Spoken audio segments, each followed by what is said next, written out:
Welcome to Anita's Online Academy, Class 10 Science, Chapter 6 Life Processes, and under this we are going to discuss about respiration today. So let us see what is the definition of respiration.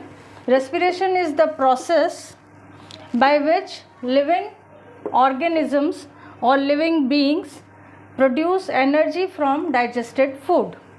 Okay, living things or living beings or living organisms, that is plants and animals, they need energy to perform various vital processes. Like in our body many processes are taking place: digestion, excretion, circulation, various type of movement and all that. So for that we all need energy, and this energy is provided by food, we know very well. So this food gets digested, and then by the process of respiration, from this digested food the energy is produced. In my previous video we have discussed about digestive system, and we know very well that the food which we take in is in complex form and it is digested, and finally it comes into its simplest form, that is glucose, and glucose reaches to all the parts of body. That also we had discussed, the process of assimilation.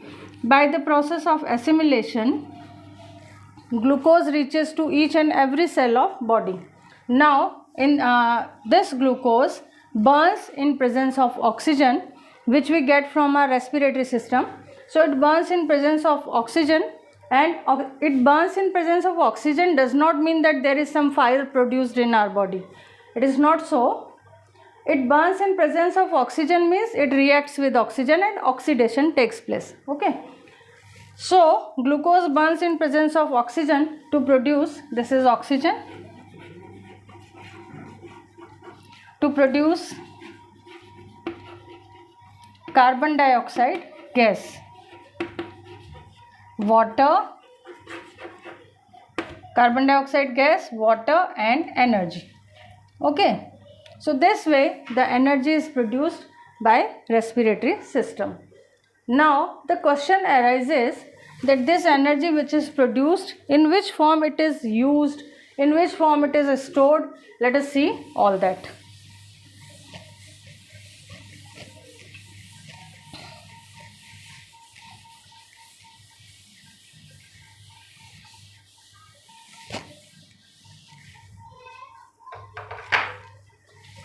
Children, energy in living beings is stored in the form of adenosine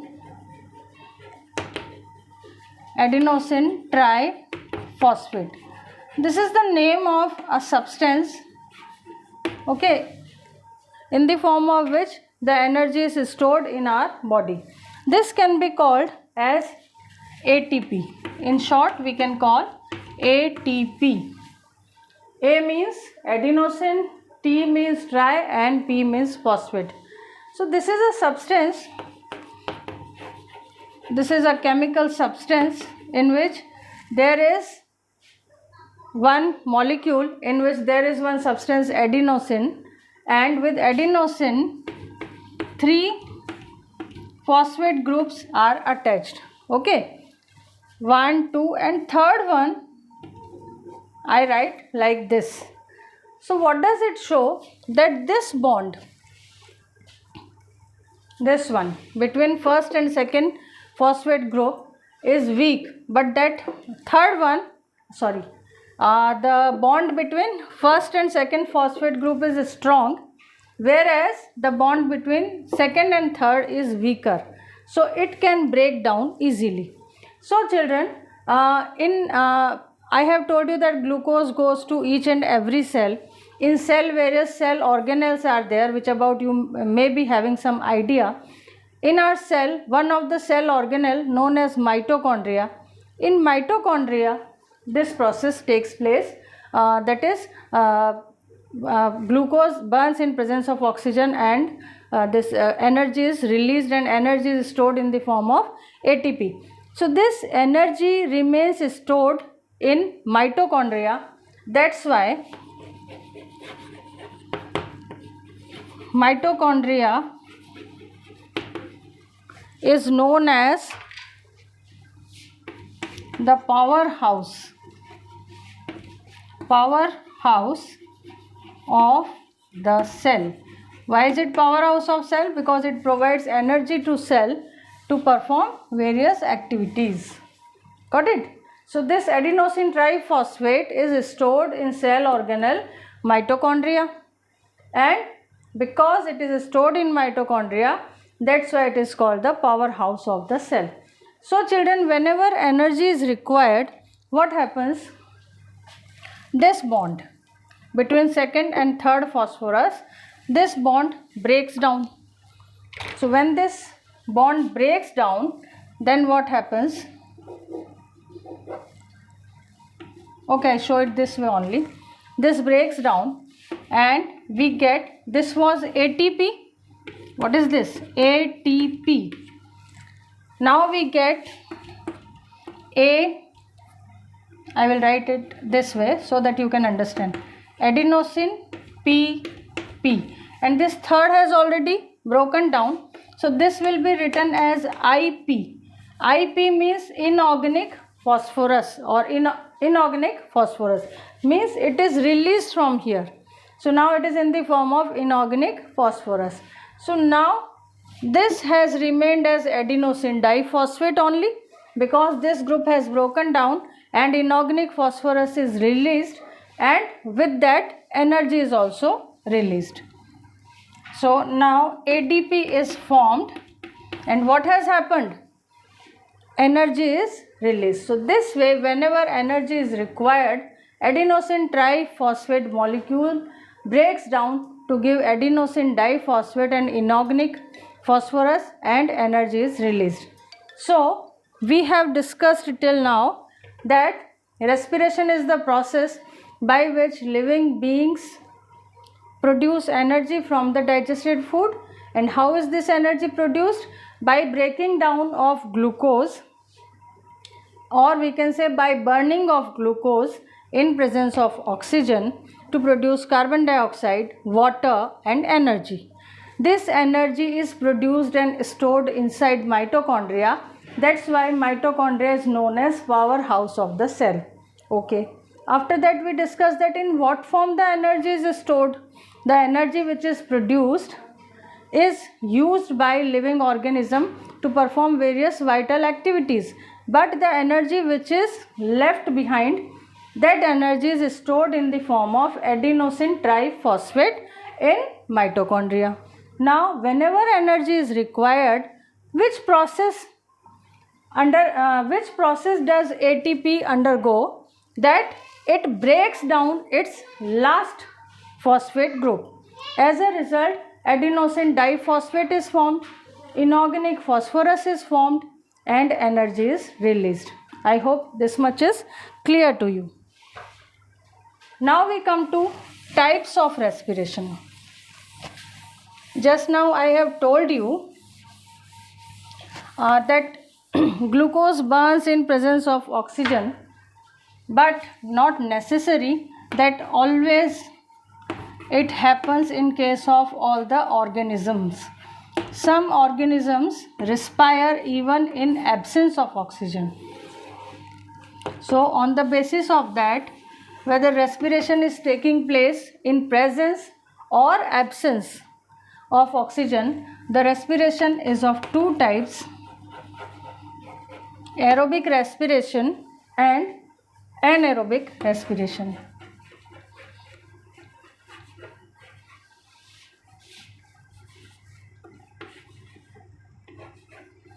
Aerobic and anaerobic. Okay. Aerobic respiration is the respiration in which oxygen or air is required. So, aerobic respiration is the respiration which takes place in presence of air. Okay. And anaerobic respiration is the type of respiration which takes place in absence of air. So there are some bacteria and fungi like yeast, which can respire in absence of oxygen, whereas all the plants and higher organisms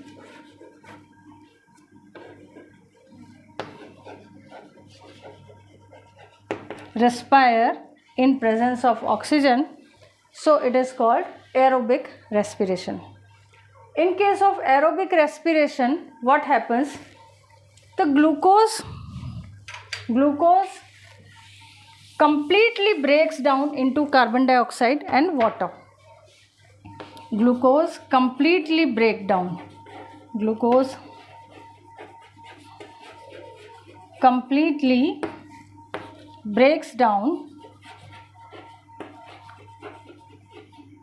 into carbon dioxide and water. Okay, but in case of anaerobic respiration, the thing is different. Glucose does not completely breaks down into water, but it breaks down partially.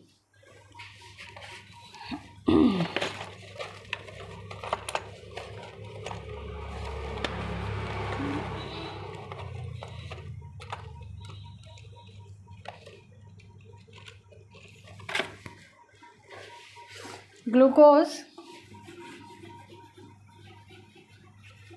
breaks down partially. Okay, and as a result, what happens? Carbon dioxide, instead of production of carbon dioxide and water, some other products are formed like C2H5OH. Carbon dioxide is also formed, but glucose does not breaks down completely into carbon dioxide and water, but some other products are also formed like alcohol. Okay, you must have heard about the term fermentation, in which some fruit juice is taken and into that some bacteria are introduced, or it is allowed to be rotten up itself, and then some bubbles come out. Why do these bubbles come out? Because in that fruit juice some bacteria are living and they are increasing their number and they are respiring in absence of air, and as a result they are producing carbon dioxide and water. Carbon dioxide is coming out in the form of bubbles, and the fruit juice, in this fruit juice alcohol is also formed. So this way the alcohol is produced. So alcohol is produced by the anaerobic respiration of microorganisms. Microorganisms is small bacteria, yeast, etc. Also you must have heard about that how the bread is formed. Bread is very fluffy and soft because the dough which is made, in that dough yeast is mixed. Yeast is a kind of unicellular fungus and it is capable of anaerobic respiration. So when yeast is mixed in the dough, it starts its anaerobic respiration, and as a result carbon dioxide comes out, and because of that the dough becomes fluffy, and the bread made out of that dough is also very fluffy and spongy. So these are two types of respiration, aerobic respiration and anaerobic respiration. Now let us discuss the process of respiration in various organisms, like respiration in amoeba.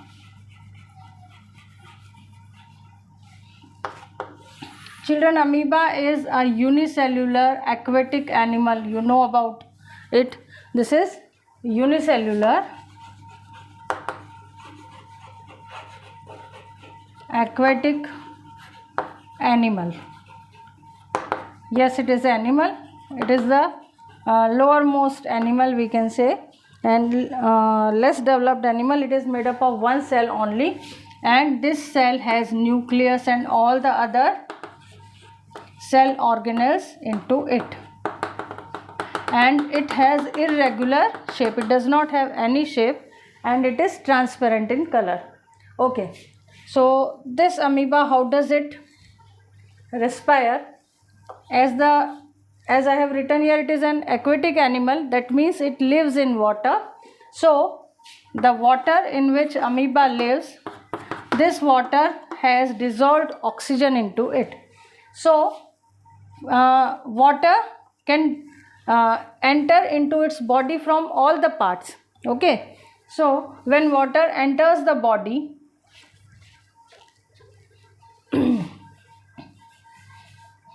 see children, oxygen is dissolved in water which is present around it. This oxygen is diffused. Oxygen gets diffused into amoeba. Diffusion takes place. Diffusion is the process by which a gas can move from the area of its higher concentration to area of its lower concentration. So when amoeba is present in water and oxygen is present around it, this oxygen gets diffused into its body. Now when this oxygen enters its body, then this oxygen is used to break down the digested food, that is glucose, and carbon dioxide is produced. So amount of carbon dioxide increases inside the body. So this carbon dioxide is diffused out in the surrounding water. So oxygen can be diffused into the body of amoeba from any part. In the same way, carbon dioxide can also be diffused out in outside water from any part of amoeba. This way the amoeba respires from its whole body.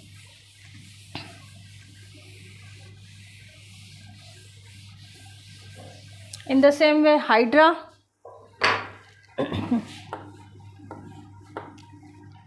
Hydra belongs to phylum Coelenterata and its body is cylindrical. Okay, and it is also an aquatic animal. Okay, its body is like cylinder. And these are the tentacles. These structures are called tentacles and this is its mouth. Okay, so it lives in water. Water current enters its mouth. This water has oxygen. Water contains oxygen which is dissolved in water. So water enters into its cylindrical body. Inside its body, in body wall, there are various cells are there, and its body is hollow from within. See, it has a body wall, and this body wall is made up of few layers of cells, and rest of its body is hollow from inside, just like a cylinder, hollow cylinder, just like any container which is having a wall and from inside it is empty. So this is just like a cylinder. So when water enters into its body, it has dissolved oxygen, and this oxygen inside the body gets diffused into various cells. And while this oxygen is getting diffused into various cells, at the same time carbon dioxide gets diffused out into the water which has come inside the body. Listen to it very carefully. The water current that enters the body of Hydra. Hydra is also an aquatic animal. Okay, this water current has oxygen dissolved into it. So when it enters into its cylindrical body, then this water comes in contact with the walls. In the walls, various cells are there. So oxygen is diffused into these cells. Okay, and at the same time carbon dioxide is diffused out into the water. And when water goes out again from the mouth, the water will go out, and with that water carbon dioxide will go out. Again new current of water will bring oxygen. Oxygen will be diffused into cell and carbon dioxide will be given out into water, and it will go out with outgoing water current. So this way the exchange of gases takes place in Hydra. Now the question arises that when water enters the body of Hydra, why does it get diffused into various cells? It gets diffused into various cells because in cells the concentration of oxygen is less, whereas concentration of oxygen in water is more. And same is it is, and in case of cells it is just opposite. Inside the cell the concentration of carbon dioxide is more and concentration of oxygen is less. As a result, what happens that oxygen, what is diffusion? Diffusion is the process by which any gas moves from area of higher concentration to area of lower concentration. So water which is coming in is having higher concentration of oxygen, so oxygen will move into cells, whereas the cells are having higher concentration of carbon dioxide as compared to water, so carbon dioxide will come into water and this will be then with outgoing water it will go out. Now we come to the next organism, that is insects.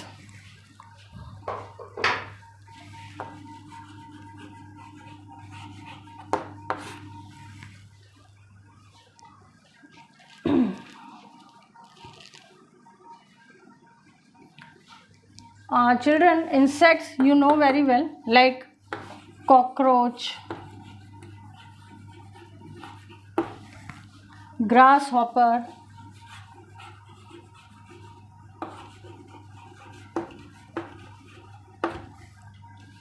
housefly, mosquito, etc. These are the various insects. And how do insects breathe? Like I just draw a rough diagram of any insect. The body of insect is divided into various segments. Okay, like if it is a body of cockroach or whatever it appears to be, or mosquito, whichever insect it may be, its body is divided into various segments. So now we are talking about its side view, that is lateral view.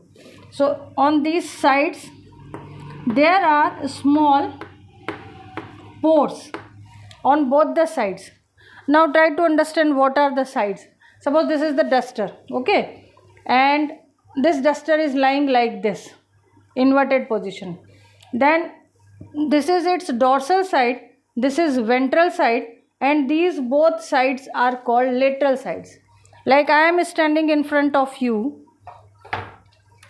this part of my body is ventral part, the back is dorsal, and both the sides are lateral sides. Got it? So in the same way, here is the insect. On the lateral sides of body there are various small pores called spiracles. And children, these spiracles continue into some tubes. This is one spiracle, this hole, and this continues into various tubes inside the body. These tubes make some network inside the body. These tubes are called trachea. So spiracles continue into trachea.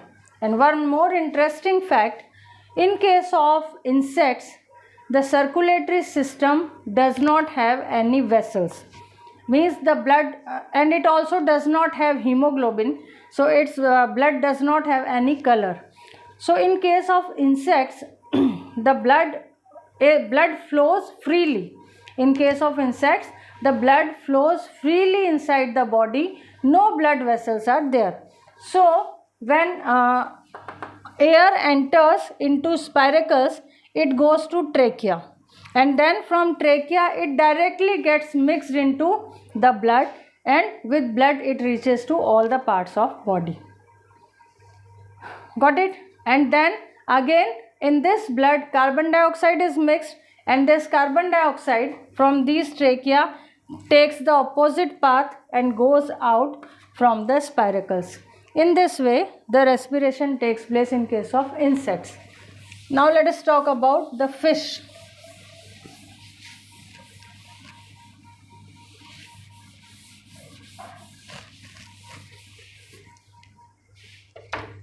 Respiration in fish.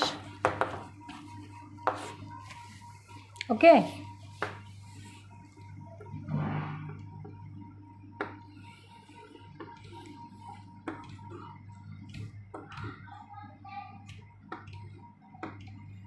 Here it is the fish and it is its mouth, looking so beautiful.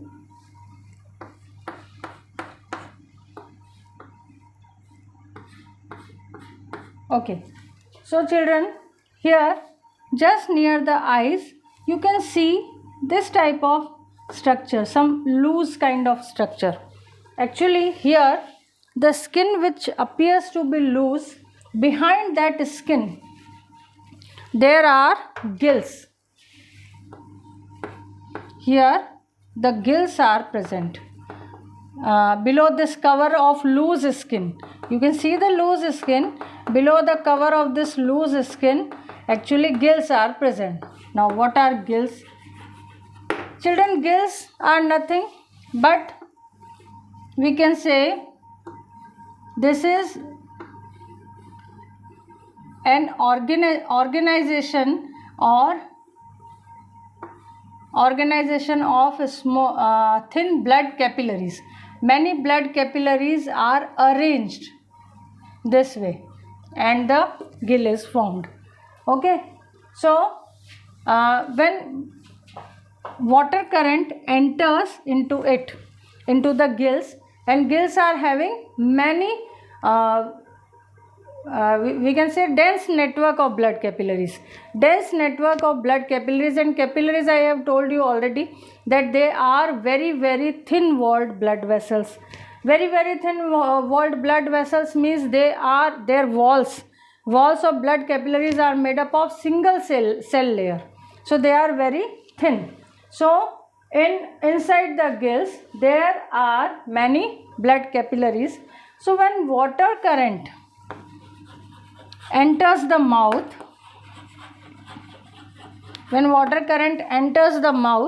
then this water contains oxygen. So as the water enters the mouth, before it goes to its posterior part, it passes through the gills, and gills are provided with a dense network of blood capillaries. So as it passes in one go, as it passes through the gills, the oxygen which is present in water gets diffused into blood capillaries, and blood capillaries are thin, so oxygen gets diffused from all the parts of the blood capillaries, means through the whole wall, through the complete wall of blood capillaries, the oxygen diffuses into the blood capillaries. Now oxygen is diffused into blood capillaries, then water will go back, and then this oxygen which is entered into blood capillaries will go to various parts of body with blood, and from various part of body this oxygen will be utilized in various parts of body by all the cells to break down the glucose. As a result, carbon dioxide and water and energy is produced. Now this carbon dioxide is again, it is present in blood, it is released in blood. So when blood from various parts comes to these blood capillaries which are in gills, then this blood diffuses carbon dioxide into outgoing water. Now this process takes place very fast, that when water current is entering into it, at that time oxygen enters, means oxygen diffuses into the blood, and at the same time from the blood carbon dioxide is diffused into water. These are not two separate processes, because the blood which is present here in the blood capillaries, it is already having carbon dioxide into it, and when it comes in contact with water current which is having oxygen into it, so what happens in blood, the concentration of carbon dioxide is more as compared to water. In water, the concentration of oxygen is more as compared to blood. So oxygen and carbon dioxide both will diffuse from area of their higher concentration to area of their lower concentration. So the oxygen will diffuse from water to blood and carbon dioxide will diffuse from blood to water, and this process will take place simultaneously, and the carbon dioxide will go out with outgoing water again. I hope there is no doubt in understanding this. Now fish is also done. Now we come to human digestive system. Human respiratory system. So as we have done in our previous class, I had drawn the diagram. You can draw diagram of human respiratory system this time again with me. You can pause video wherever you feel any difficulty. Human respiratory system.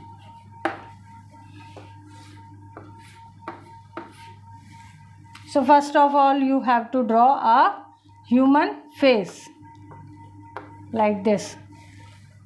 Okay.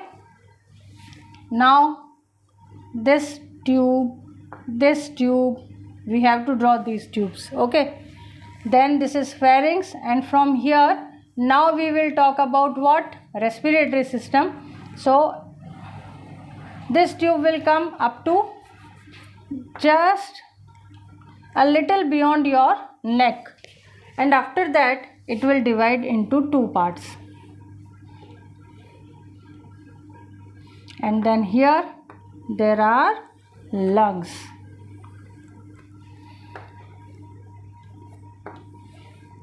Very simple diagram. You can draw this diagram. There is no harm, no problem in drawing this diagram. Okay. Now divide these tubes further into many branches, many small branches.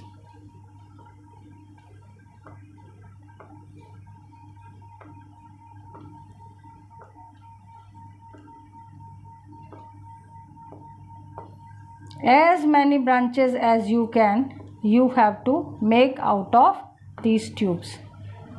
Divide them and further divide them as many times as it is possible for you.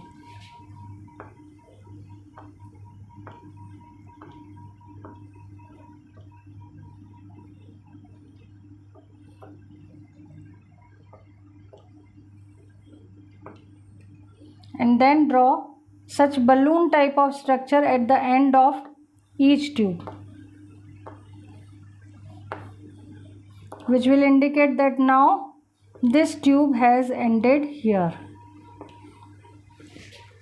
Then you can further divide from here.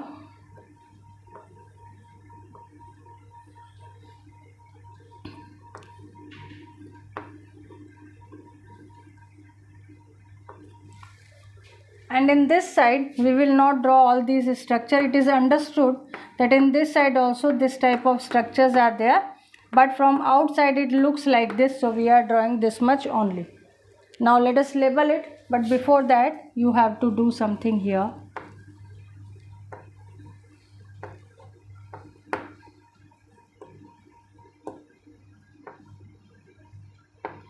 I am drawing some rings which are incomplete from one part, just like C. Now let's label it. This is nose, this is called trachea,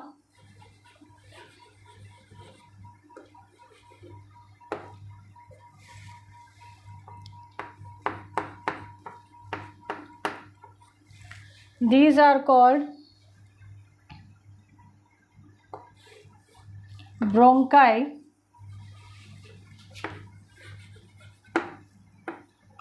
singular is bronchus, singular is bronchus. Okay. Then these bronchi divide into small or thin or narrow, I should say exact word is narrow. They divide into narrow tubes, and these are called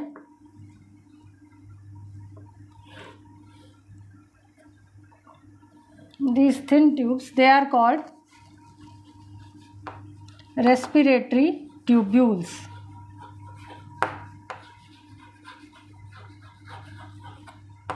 We can call them bronchioles also.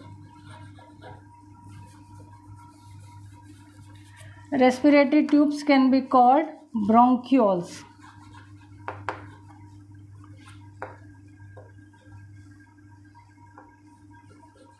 Respiratory tubes can be called as bronchioles also. Respiratory tubules. Now these respiratory tubules open into these balloon-like structures. These are known as air sacs, or they can be called as alveoli. Alveoli. The singular is alveolus. Alveolus.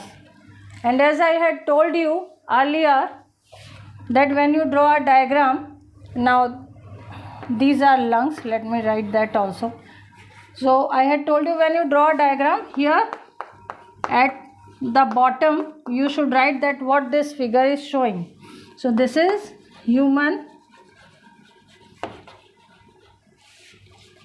respiratory system. This is human respiratory system, and you have to underline this human respiratory system or whatever is shown in your diagram. Now let us understand its structure. I write here pharynx also. Children, nose is the first part, then nose, after nose there is nasal passage,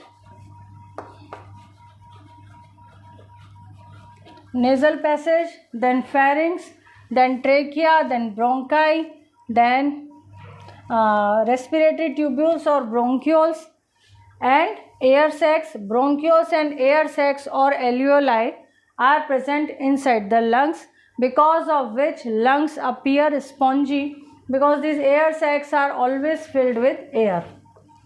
Okay, so this is the diagram. Now let us understand the structure. We have one nose. This nose is provided with two openings. These two openings are known as nostrils. What are they known as? Nostrils. Two openings are known as nostrils. So air enters through these nostrils. Okay. Then there is a nasal passage. I had told you that there is buccal cavity. Mouth opens into buccal cavity, and the roof of buccal cavity is called palate, and just above the palate the nasal passage is running. And after the buccal cavity is over, or the region of buccal cavity is over, then the respiratory tract or nasal passage and the buccal cavity open into the wide tube called pharynx. And I had also told you that when these two open into pharynx, there are two types. These open with the help of separate openings.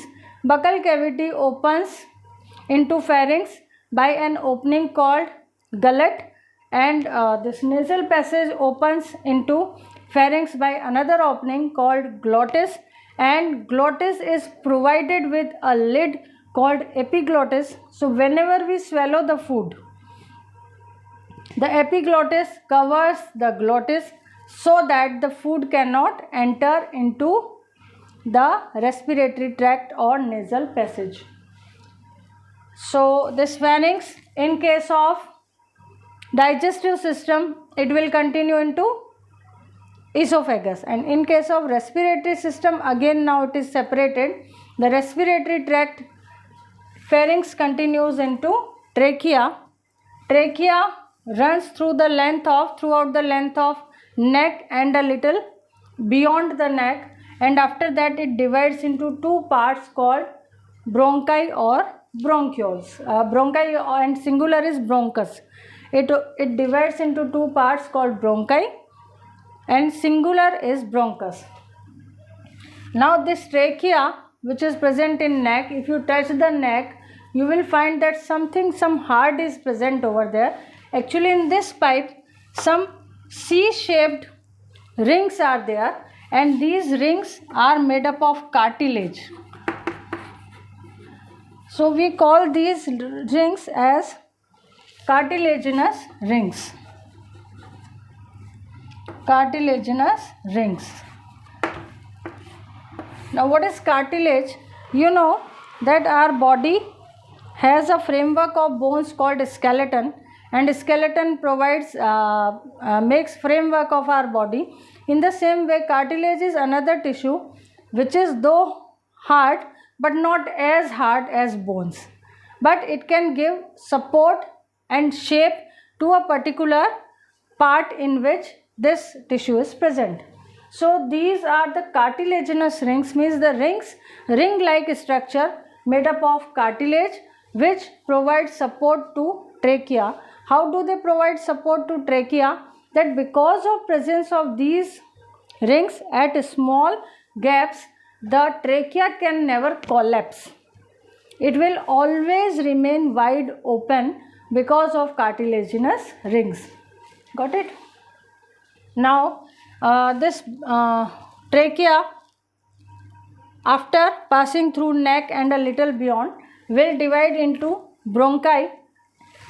One is called bronchus. These two bronchi, or we can say each bronchus, will open into lung of its own side. Lungs are located in our chest part, in our chest cavity or thoracic cavity, and lungs are located in thoracic cavity. So, and there are two lungs, and in between the lungs the heart is located, slightly in left side. Heart is slightly in left side, but it is between the lungs. Now children, each bronchus opens into lung of its own side. Then each bronchus, after entering the lung, divides into small tubules which are called respiratory tubules or bronchioles. I will tell you in a little further detail. Actually, bronchus divides into bronchioles, then bronchioles further divides into thin tubules, and the last tubules where the division ends or branching ends, then last thinnermost or narrowest tubes are called respiratory tubules. I repeat that bronchus enters into lungs, then it divides into various branches, and these various branches are called bronchioles.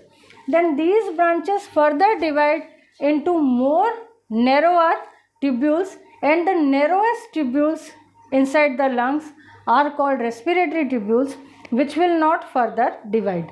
But these respiratory tubules open into some small sac-like structure. Each respiratory tubule open into a sac called air sac or alveolus. Plural is alveoli. Got it? Okay. I hope it is clear. So we can say lung is a sac-like or bag-like structure in which many air sacs are filled or air sacs are present. And because air is always filled inside air sacs, so the lungs always appear spongy. Now what is special about these air sacs? See, one respiratory tubule is opening into air sac. This is one air sac. These air sacs have very thin wall. The walls of these air sacs is very thin, just like blood capillaries. Okay, and then these walls, these are hollow from inside. Air sacs are sacs, so they are hollow from inside, but on their walls a dense network of blood capillaries is there. Now whatever I am drawing is in the wall only, not inside. From inside it is empty, it is hollow, just like a plastic ball, just like a table tennis ball. It is hollow from inside, but in the wall there are many thin blood capillaries, dense network of blood capillaries. Got it? So okay, now blood capillaries are present. Now after discussing so many types, after discussing respiratory system in so many animals, you would have understood that now these blood capillaries will be used for exchange of oxygen and carbon dioxide. So we can say air sacs are balloon-like or small hollow ball-like structures, the walls of which are very thin, and they are provided with dense network of blood capillaries. Inside them always air is filled, and in their wall the exchange of gases takes place.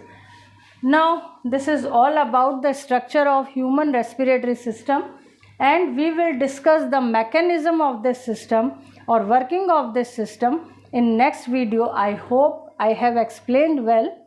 Okay children, so please listen to this part, watch this video with full attention, pause it, draw diagrams, note down your own points, try to write your own notes. It will help you a lot. When we write ourselves, we understand more. Though I promise you that in some coming video, in description box, I will send PDF of my handwritten notes also. Thank you so much.